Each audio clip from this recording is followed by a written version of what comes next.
Aí, vamos iniciar a gravação. Aí.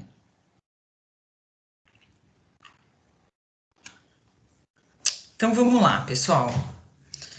Primeira coisa que eu gostaria de falar sobre ação monitória é dar alguns exemplos para vocês, tá?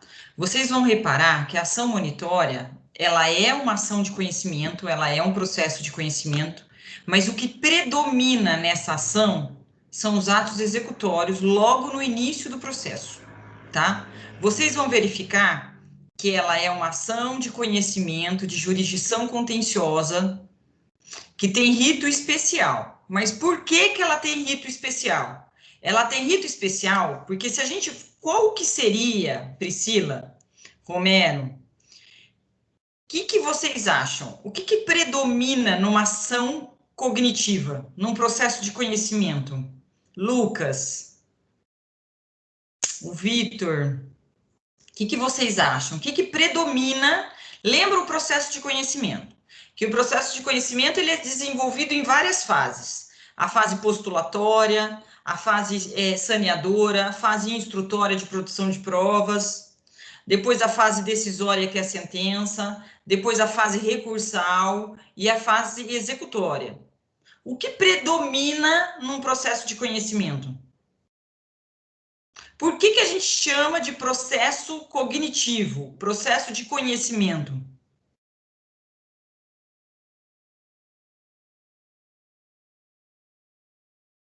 Vocês conseguem resumir? A Sônia está dizendo que através do processo de conhecimento a gente prova o direito, ou melhor, reconhece o direito. Mas o que tem de tão relevante no processo de conhecimento? O que predomina num processo de conhecimento? O Lucas disse: é levado os fatos ao juízo para se valer do direito respectivo, né? O Lucas está falando do direito material, que é levado ao Poder Judiciário, né? Para se valer do direito processual e o direito material, né? Que mais? O que é muito forte no processo de conhecimento? A produção de provas, a instrução, sim, isso é muito forte. Mas o que é muito forte no processo de conhecimento é o contraditório e a ampla defesa. Vocês podem reparar que o contraditório e a ampla defesa, no processo de conhecimento, ele não é só direcionado ao réu. Ele não é direcionado somente ao requerido, ao devedor. Todo o tempo o juiz abre vistas para que o autor se manifeste, para que o réu se manifeste.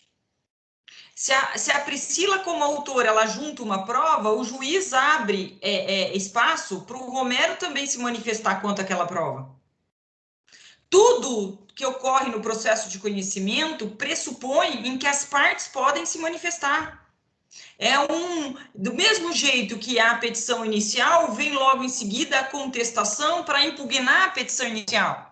É o contraditório. E assim vem a réplica para impugnar a contestação. Quando eu peço uma prova pericial, vem a outra parte para se manifestar sobre esse laudo pericial.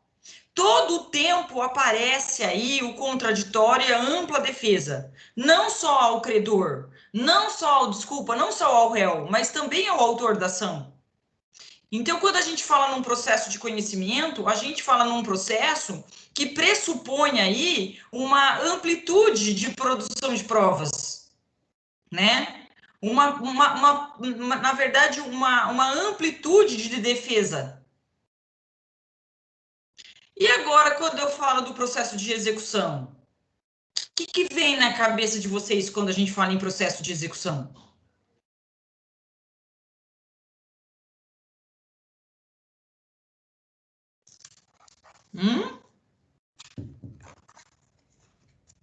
O que vem na cabeça de vocês quando a gente fala em processo de execução?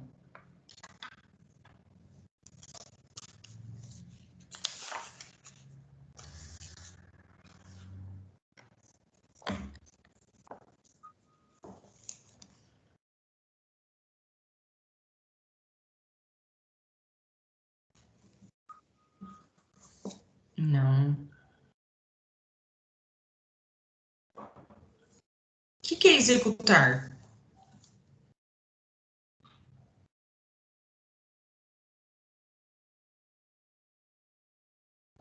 É forçar o devedor a cumprir uma obrigação, sob pena do quê?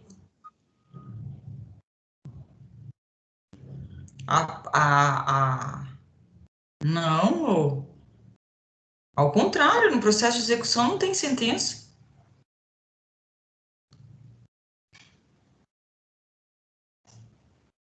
Ó, se vocês estão aí com dúvida, vamos parar um pouquinho e vamos escrever? Vamos escrever? Coloquem aí o processo de conhecimento. O processo de conhecimento.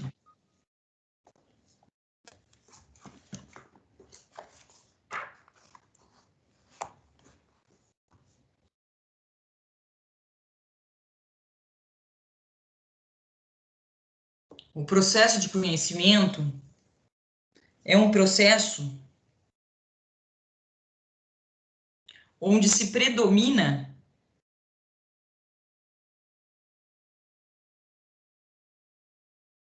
o contraditório e a ampla defesa.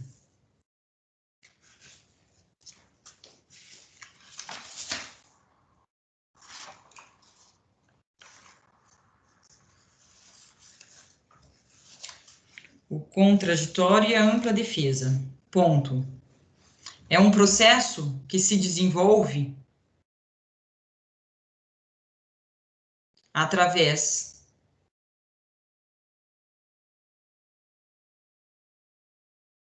de várias fases. Primeira fase, postulatória, que é a petição inicial e a citação do réu. É o início do processo.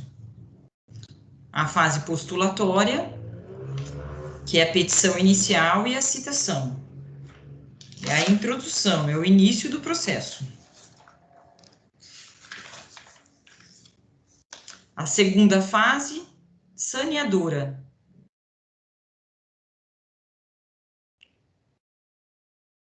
É uma fase intelectual do juiz.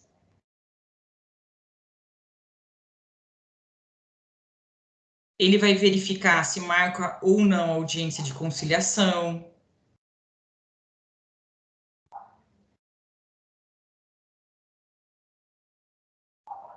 Ele vai verificar se tem algumas irregularidades no processo.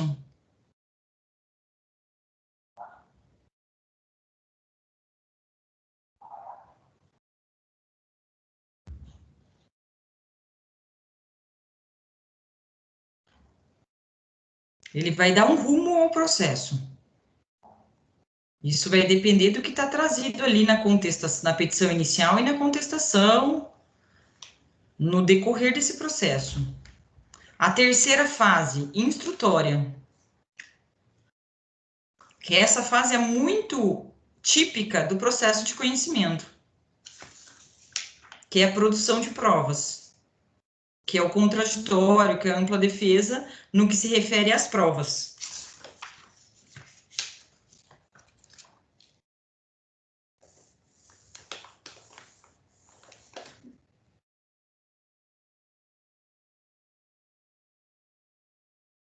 Depois a quarta fase, que é a fase decisória, onde o juiz profere uma sentença.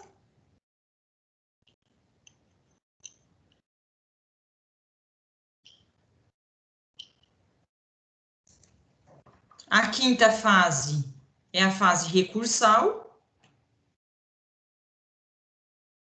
que é a interposição de todos os recursos, que vai gerar aí a coisa julgada, o trânsito em julgado. A interposição de todos os recursos e o trânsito em julgado, ou a renúncia, né, da interposição desses recursos e o trânsito em julgado.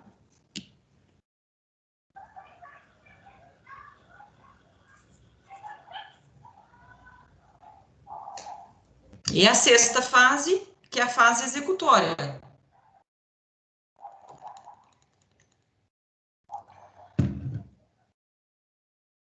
a fase de cumprimento de sentença, de pagamento.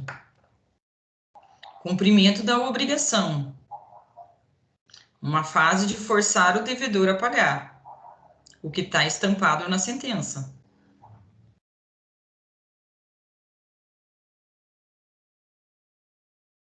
Aí a fase executória é só uma fase dentro do processo de conhecimento. Vocês podem reparar que até chegar na sexta fase, nós temos um longo processo em desenvolvimento. Por isso que eu falei para vocês que até chegar na fase executória é a fase cognitiva. É produção de provas, argumento do autor, argumento do réu, abre vistas para o autor, abre vistas para o réu. O tempo todo, contraditório e ampla defesa. Agora, quando nós temos um processo de execução, é porque nós temos um título executivo extrajudicial, líquido, certo e exigível. Coloquem aí. Quanto ao processo de execução, o objeto é um título executivo extrajudicial, líquido, certo e exigível. Lenise, que título é esse? Esse título está lá no artigo 700, deixa eu pegar aqui para vocês. Não é 700, não.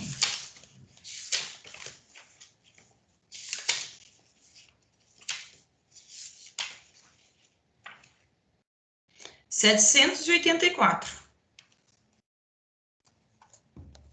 Então, o processo de execução tem como objeto um título executivo extrajudicial, líquido, certo e exigível, que está consagrado no artigo 784 do CPC. O que predomina na execução? O que predomina na execução é o pagamento, gente. É a possibilidade do credor receber. É isso que predomina. Olha a diferença do processo de conhecimento. O processo de conhecimento eu tenho que produzir provas para gerar um título executivo para lá no final executar. Agora, quando eu tenho um processo de execução, não. Eu já começo falando para o devedor, devedor, paga aqui, meu filho.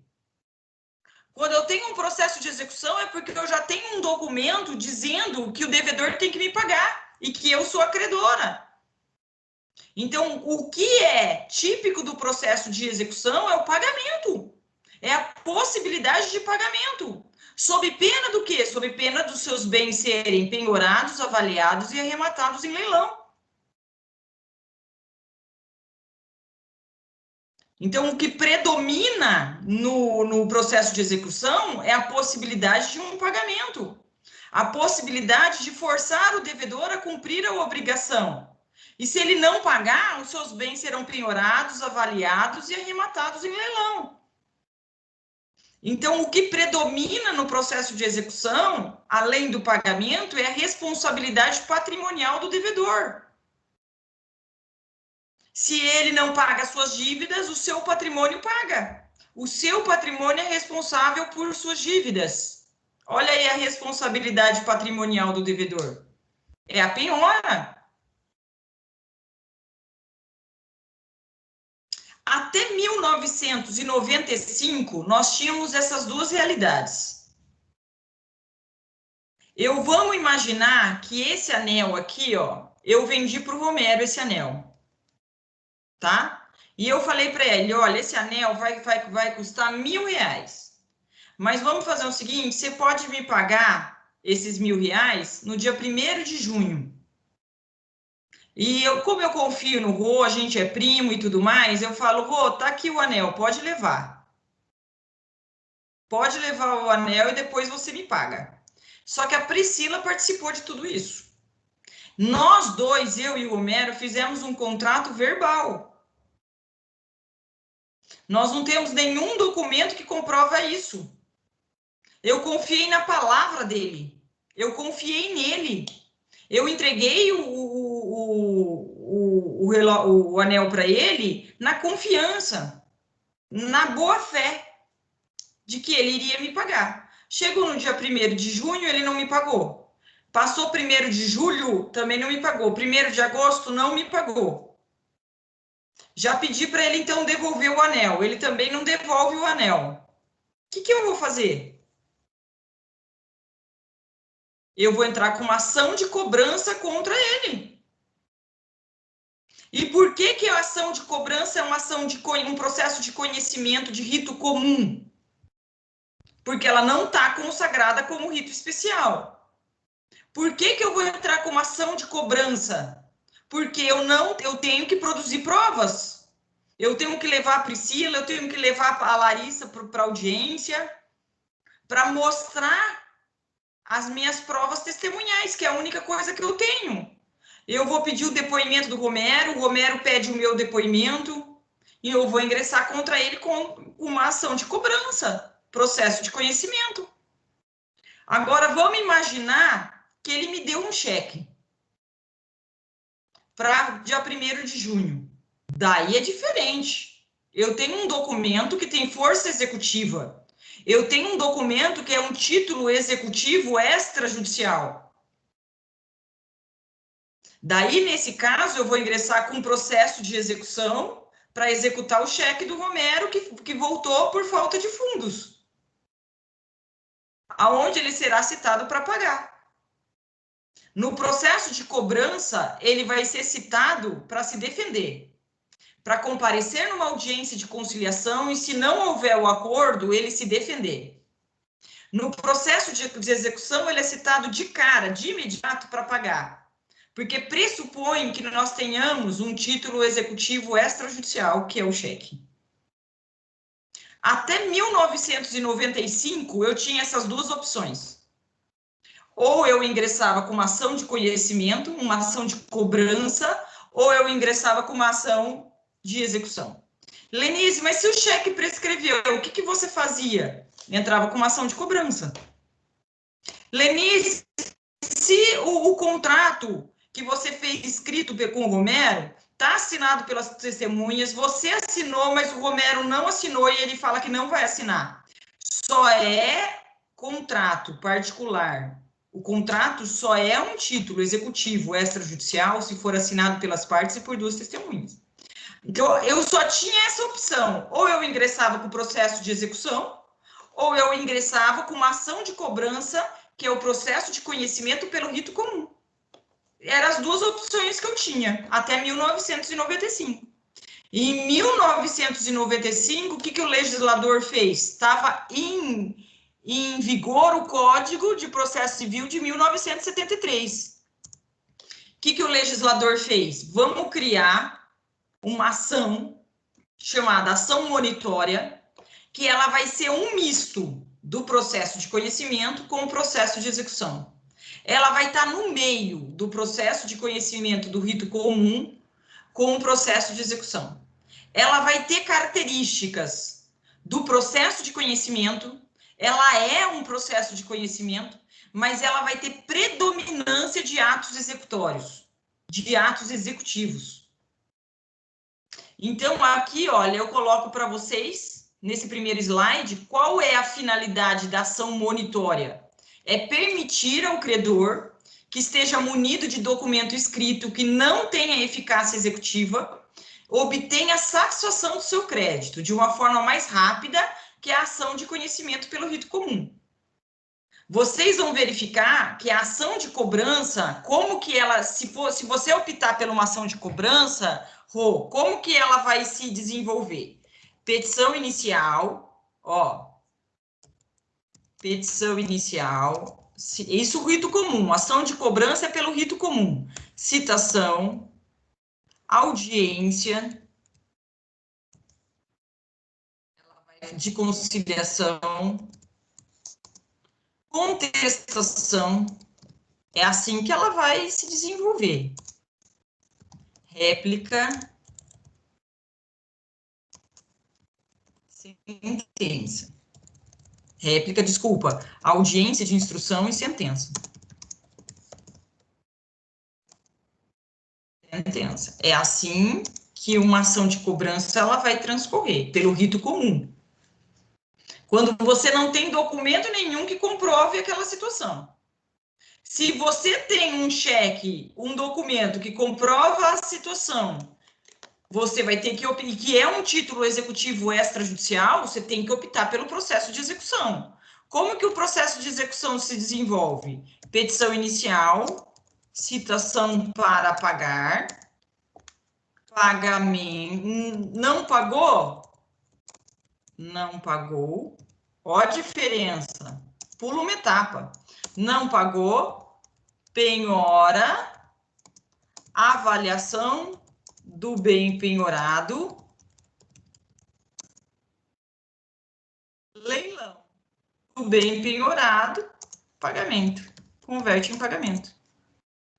Olha aí o processo de execução. A monitória, ela é um misto desses dois procedimentos. Vocês vão verificar que logo no início vai ter a petição inicial, da ação monitória, vai ter a citação, olha lá, para pagar. Pagar é ato executório. Ou apresentar defesa. Defesa é típico do quê? De processo de conhecimento. Então, por isso que eu digo para vocês que a ação monitória é um misto da ação executiva, do processo de execução e do processo de conhecimento. Logo no início, o réu tem a possibilidade, o devedor, de pagar ou se defender. E essa defesa é uma defesa igual vocês fazem uma contestação. Não é igual embargos, a execução. Tem nada a ver. É uma contestação. Tá? Então, antes de 1995, você tinha duas opções. Ou você ingressava com o processo de conhecimento de rito comum, que é a famosa ação de cobrança, ou você ingressava com o processo de execução, porque você tinha um título executivo extrajudicial. Agora, Romero, eu pergunto para você, você tem o cheque? Esse cheque não comprova a nossa relação? Só que esse cheque está prescrito. O que você faria até 1995? Ação de cobrança. Ação de cobrança. Isso. Porque aquele cheque, Rô, perdeu a eficácia executiva. Aquele cheque, ele tinha poder executório, mas ele perdeu essa eficácia. Então, daí você teria que optar pelo processo de conhecimento, que é longo, que é demorado, que é burocrático, que se desenvolve em várias fases. Então, a partir de 1995, foi introduzido, foi inserido no CPC de 73 a ação monitória. E daí, nesse caso, a ação monitória, ela é uma ação de conhecimento e rito especial. Por que que ela tem um rito especial? Porque o que predomina nela são alguns atos, o que predomina nela é a possibilidade de pagamento logo no início do processo.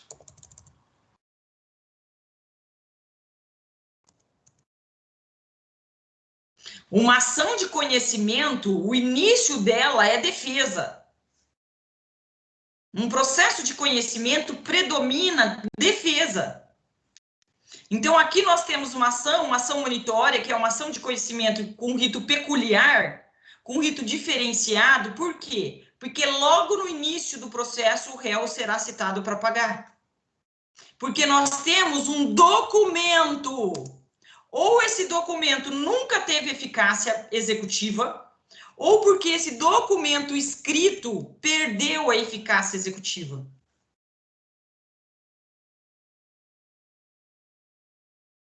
Ó, aqui eu coloquei para vocês no slide, documento escrito. O artigo 700, parágrafo 1º, amplia o conceito de documento escrito para fins de monitória. Documento que contém declarações, confissões, em que o devedor reconhece a dívida e promete pagá-la.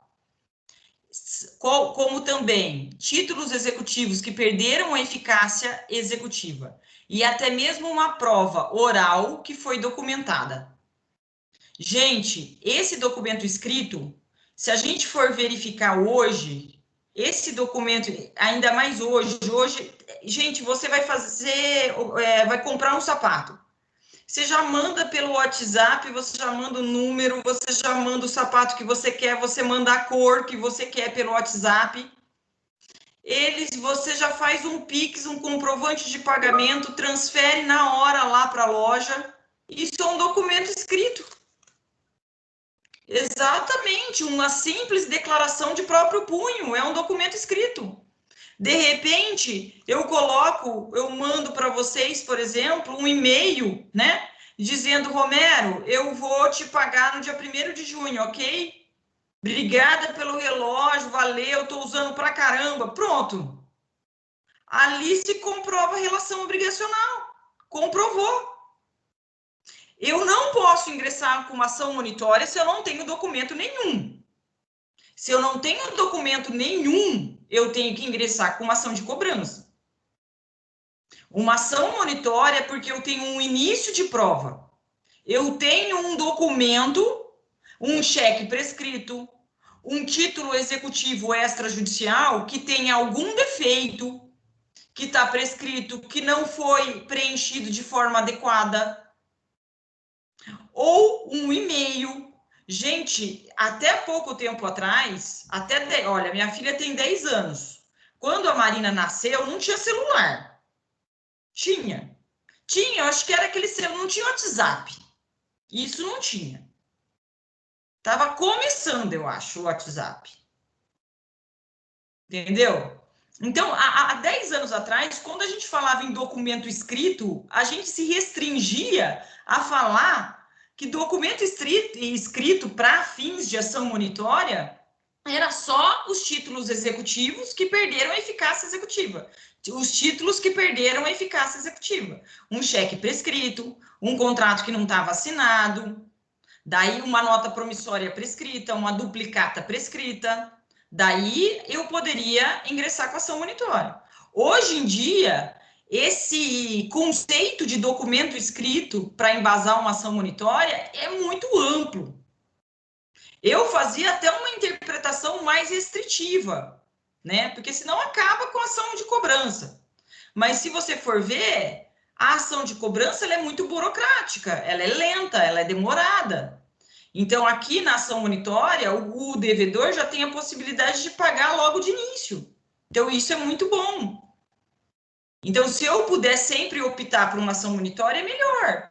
Então, hoje em dia, o legislador, a doutrina, a jurisprudência, eles estão verificando, eles estão aceitando o documento escrito de uma forma muito ampla, com um e-mail, uma carta, uma declaração, né? De repente, eu tenho alguma coisa para declarar, eu posso fazer isso por escritura pública? Posso, eu posso ir lá no cartório de notas e fazer essa declaração? Posso, porque você quer fé pública? Sim, mas vai custar. Mas você pode.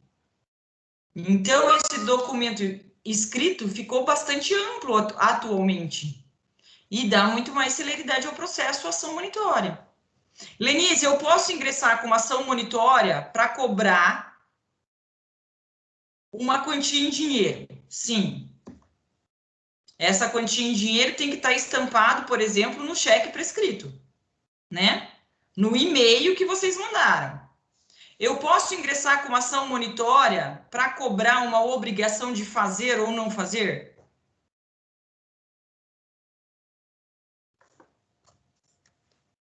Eu combino com um montador de móveis para vir aqui na minha casa montar um guarda-roupa. Eu faço tudo isso verbalmente, mas a gente começa a conversar pelo WhatsApp. E eu escrevo para ele no WhatsApp, ele fala para mim que ele vai vir amanhã às 2 horas da tarde. E eu já falo para ele, olha, então eu já vou adiantar, até como uma forma para impulsioná-lo a vir amanhã, eu vou pagar já a metade. Hoje, já vou fazer um Pix para você, já vou pagar a metade. Eu posso ingressar com uma ação, ele não vem amanhã, ele não veio. Eu posso ingressar com uma ação monitória para obrigá-lo a fazer? Posso. A ação monitória, ela não tem como objeto somente uma obrigação de pagar. Pode ser uma obrigação de fazer, pode ser uma obrigação de entregar ou restituir. No código anterior, a ação monitória, ela só servia para cobrar uma quantia em dinheiro.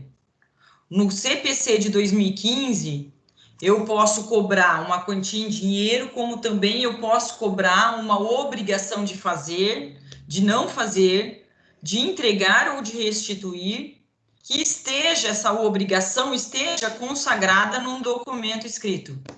E daí, documento escrito, gente, é o conceito mais amplo possível que hoje está se aceitando. E que vocês podem verificar, né, ter aí um paradigma, uma referência com na jurisprudência. Porque a lei, propriamente, ela não fala quais são os documentos escritos que são permitidos. É a jurisprudência que vai trazer esse parâmetro para a gente. O procedimento da ação monitória. Petição inicial. Vocês fizeram uma petição inicial da ação monitória? É uma petição inicial como qualquer outra. Eu vou fazer o endereçamento, né? Eu vou fazer o endereçamento, eu vou fazer a qualificação completa das partes. O fundamento legal vai ser o artigo 700. Fundamento legal. Artigo 700 do CPC. Dos fatos. Vou contar o que aconteceu. Do direito. Vou colocar jurisprudência, vou colocar um conceito de documento escrito, né?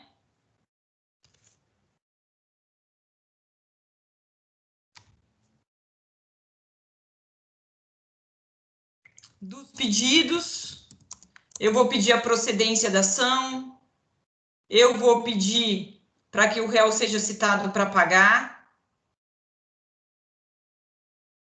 ou se defender, eu vou pedir para que ele seja condenado a pagar as custas e honorários de sucumbência.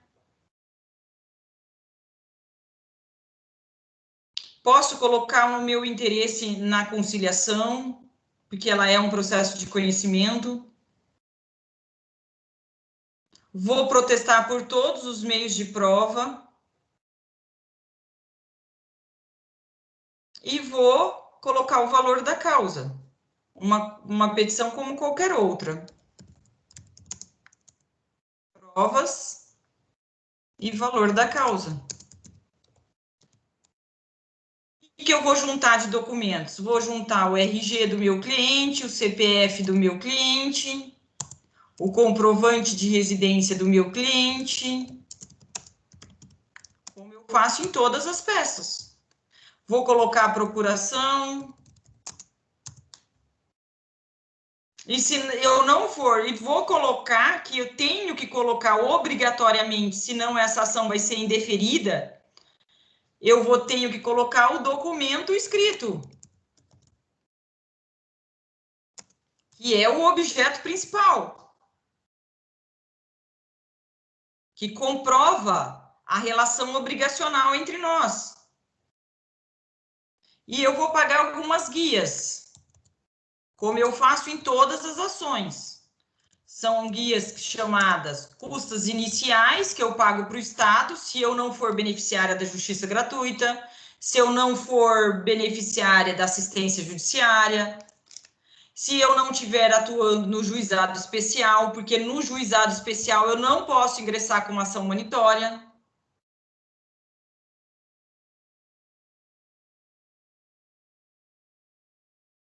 Então, eu vou pagar essas custas iniciais. Lenise, como que eu pago isso? É 1% sobre o valor da causa. Como que eu pago? No site do TJ São Paulo. Vocês vão ver lá que tem portal de recolhimento de custas.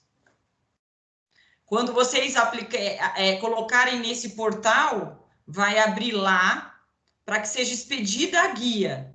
Você vai abrir um formulário onde você tem que colocar o CPF do seu cliente, o nome do seu cliente, você vai colocar o endereço completo dele, você vai preencher esse formulário e embaixo vai estar expedir a guia.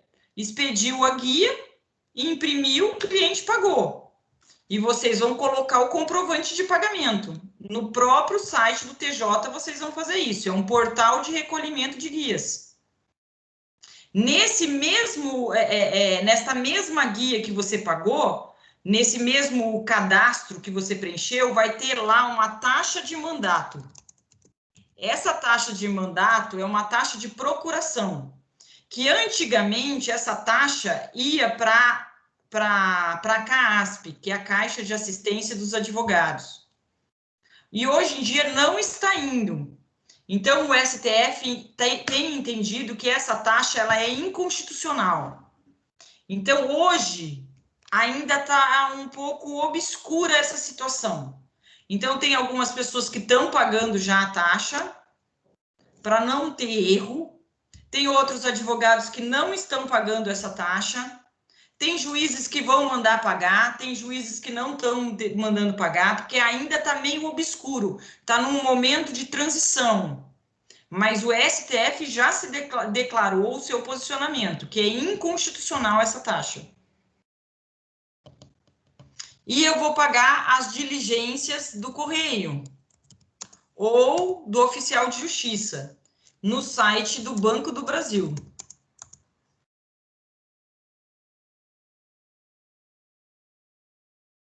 É isso que eu vou fazer na petição inicial.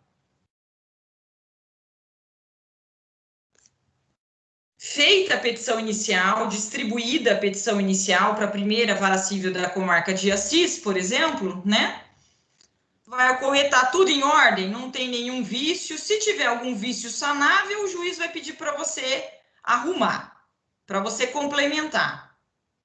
Se tiver algum vício insanável, vamos imaginar que você não colocou o documento, ou você não cita o documento, esse documento que você colocou, o juiz entende que ele não pode ser objeto de uma ação monitória. Se faltar esse documento, o juiz indefere a sua petição inicial. Ele dá uma sentença logo de cara, prima facie. Tá tudo ok sua petição inicial? Citação. A citação é pelo correio. Não tem nada de diferente.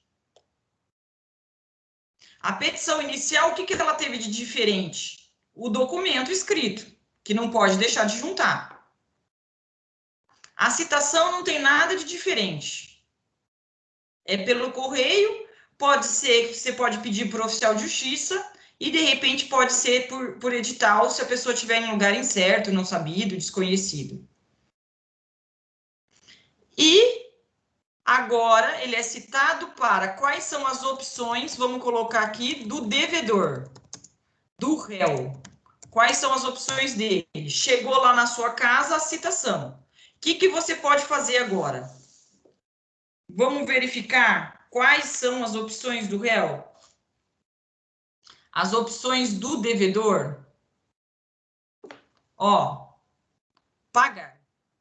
Opa. As opções do réu, ó. A primeira. Pagar em 15 dias. É 15 mesmo? Deixa eu ver.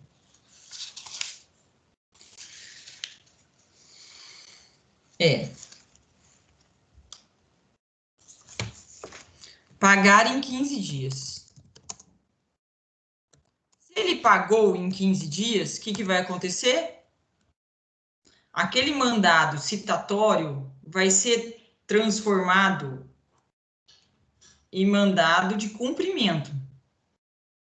Se ele pagou em 15 dias, a dívida era de 6 mil reais, e ele vai lá e faz um depósito em juízo de 6 mil reais, ele faz a atualização, tá tudo certo, ele vai lá e paga a dívida, o processo vai se extinguir, ele vai ser até beneficiado com a isenção de custas, e os honorários de sucumbência vai ser reduzido pela metade. Como ele pagou no prazo de 15 dias e a ação mal começou e ela já termina por causa do pagamento, é tudo que o autor quer. Nesse caso, o devedor que pagou, ele tem um plus. Ele ganha um prêmio, que é a isenção de custas. Ele não precisa pagar as custas que o credor pagou. E ele também não precisa pagar os honorários. Os honorários de sucumbência ele pagará pela metade, 5%. Ele também vai ter a oportunidade, olha lá, de pagar, oh meu Deus, em 15 dias, 30% da dívida. Pagar em 15 dias, somente 30% da dívida. E parcelar o restante em 6.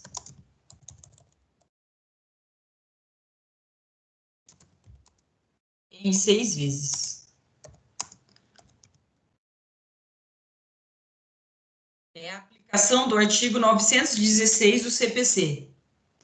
Então, o teu cliente chega para você, Rô, e fala assim, ó, e eu fui citado, e agora? Aí você vai perguntar para ele, tem como pagar? Quer pagar? Tem como pagar a dívida completa? Você se livra disso? Se o seu cliente falar, eu tenho, então vamos pagar, e fica livre disso. Agora, normalmente, ele vai falar para você, não tenho como pagar. Senão, ele teria pago antes. Daí, você vai dar para ele essa opção. Você vai falar para ele, olha, você tem a opção de pagar 30% da dívida e parcelar o restante em 6. Essa é uma opção que a lei te dá. Não é o credor, não é o juiz, é a lei. Se ele optar por essa opção, tudo bem, só que ele não vai poder se defender. Agora, se ele chega para você e fala, ó, eu não tenho como pagar nem 30%, eu não tenho como pagar integralmente, nem 30% e parcelar em 6, eu só posso pagar em 10. Então, a melhor coisa que você tem para fazer, sabe o que que é? Apresentar a defesa dele. Apresentar os embargos monitórios. Ah, Lenise, por que tem esse nome? Porque o direito gosta de pôr nome diferente nas coisas. Isso aqui é uma verdadeira contestação. É uma defesa.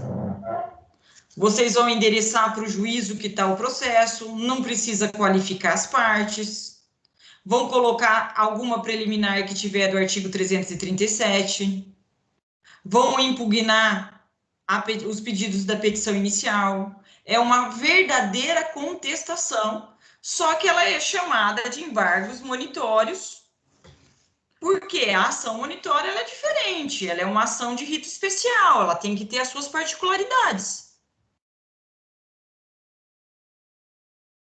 Então, gente, ó, pode ser que você fique assim o procedimento, ó, petição inicial, ação, ó, vamos pensar nas várias situações que podem acontecer. Petição inicial, citação, pagou. Pagou em 15 dias? Vamos pensar. Pagou em 15 dias, fica isento de custas. O réu fica isento de custas e honorários, a gente que se ferra, em 5%. Tem uma sentença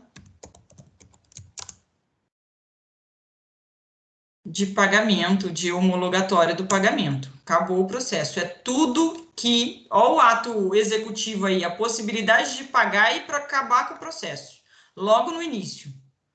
pode ser que ele, petição inicial, citação, pague 30% e parcela o restante em 6. Só vai ficar suspenso o processo até todas as parcelas serão pagas e depois a sentença de cumprimento aí, que houve o pagamento. Agora, pode ser que tenha a petição inicial, a citação, embargos monitórios. E agora, gente, é uma ação como se fosse de rito comum. Embargos monitórios. Depois dos embargos monitórios, pode ser que tenha réplica, pode ser que tenha audiências. Audiências,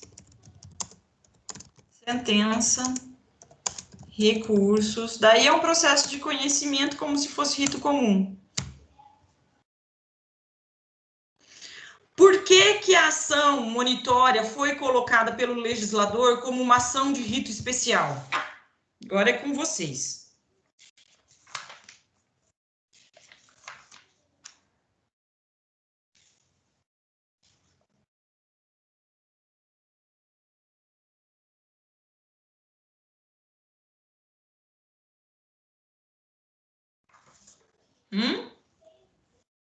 O que a bichinha tem de diferente?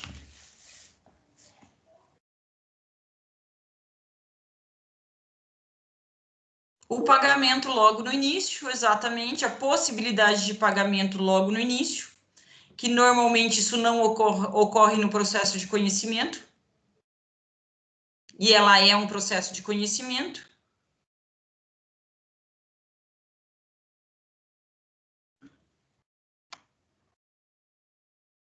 O que mais que tem de diferente?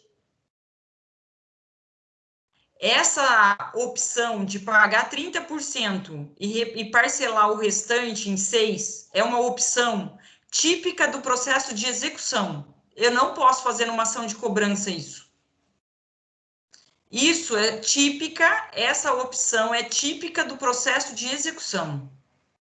Então, vamos colocar o que ela tem de diferente? Coloquem aí. A ação monitória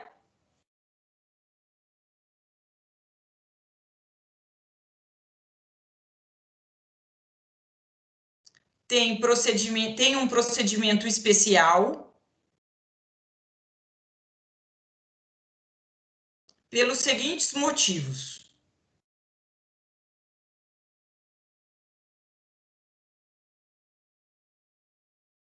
Primeiro,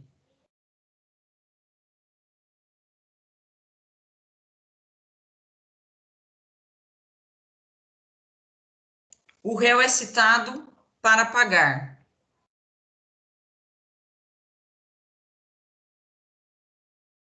Entre parênteses.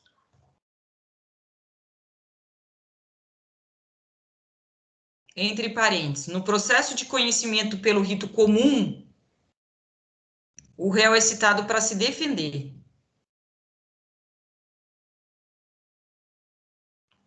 Para comparecer em audiência e se defender.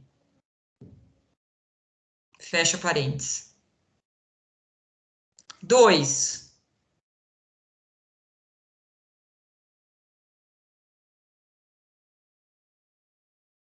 A possibilidade de pagar 30% da dívida e parcelar o restante em 6.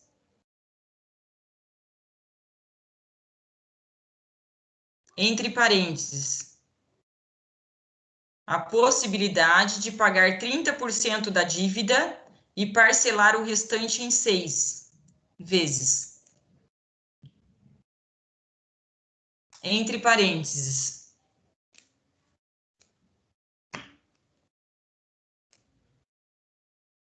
Essa opção é típica do processo de execução.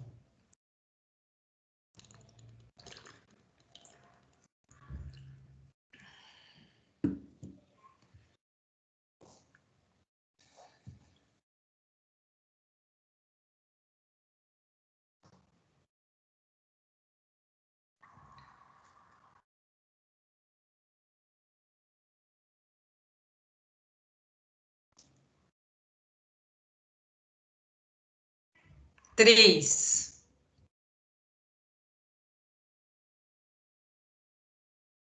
A defesa do réu tem uma nomenclatura diferente. É só nomenclatura, tá, gente? A defesa do réu tem uma nomenclatura diferente. A contestação é chamada de embargos monitório.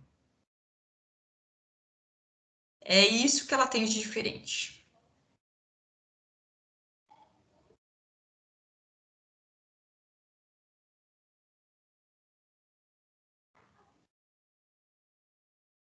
E a quarta?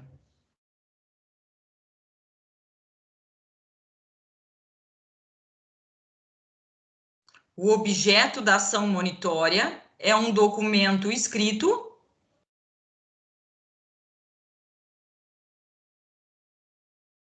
É um documento escrito. Vocês podem colocar que perdeu a eficácia executiva ou que nunca teve a eficácia executiva.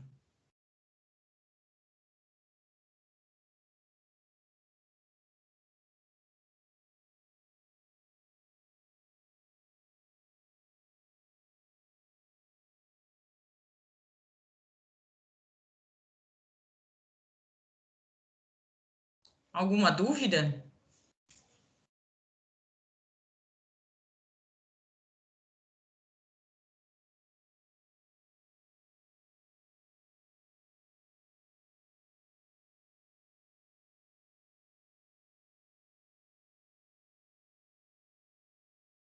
Alguma dúvida, gente? Eu acho que o professor também, Fernando, já tinha falado disso para vocês, né? Então eu vim aqui só para. Espero que tenha só complementado, que não tenha feito confusão na cabeça de vocês.